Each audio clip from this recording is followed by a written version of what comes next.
শিৱসাগৰীয়া ৰাইজে শ্ৰদ্ধাৰ আমাৰ প্ৰয়াত জুবিন গাৰ্গ ডাঙৰীয়াৰ আদ্য শ্ৰদ্ধাত আমি উপস্থিত হৈছোহি শ্ৰদ্ধাঞ্জলি অনুষ্ঠানত আমি উপস্থিত হৈছোহি আমি সমগ্ৰ ৰাইজৰ লগত আমি ইছলাম ধৰ্মী ৰাইজেও বৰ মৰ্মাহত হৈছোঁ তেখেতৰ মহাপ্ৰয়াণত আমি মৰ্মাহত হৈছোঁ এগৰাকী মহাপ্ৰতাপী শিল্পীক আমি হেৰুৱাই অতি দুখেৰে আমি এই জেগাত উপস্থিত হৈছোহি শতিকাৰ সৰ্বশ্ৰেষ্ঠ শ্বহীদ হিচাপে আমি তেখেতক আমি যি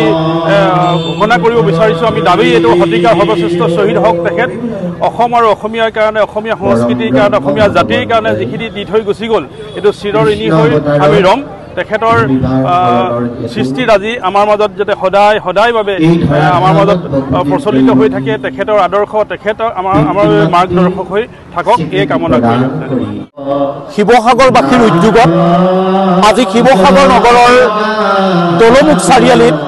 সুধাকণ্ঠ ডক্টৰ ভূপেন হাজৰিকাৰ প্ৰতিমূৰ্তিস্থলীত আমি আমাৰ প্ৰাণৰ শিল্পী জুবিন গাৰ্গৰ বিদেহ আত্মাৰ সদ্গতি কামনাৰ্থে এক সৰ্বধৰ্ম প্ৰাৰ্থনা সভাৰ আয়োজন কৰিছোঁ এই প্ৰাৰ্থনা সভাত বিভিন্ন ধৰ্মাৱলম্বীৰ সন্মানীয় ভক্তপ্ৰাণ ৰাইজে অংশগ্ৰহণ কৰিছে আৰু এই পবিত্ৰ কাৰ্যসূচীৰ জৰিয়তে আমাৰ প্ৰাণৰ শিল্পীগৰাকীৰ আত্মাৰ সদ্গতি কামনা কৰাৰ সমান্তৰালভাৱে আমি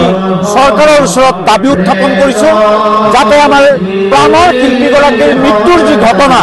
এই মৃত্যুৰ ঘটনা যাতে প্ৰকৃত ঘটনা যাতে উন্মোচিত হয় শিল্পীগৰাকীয়ে যাতে ন্যায় পায়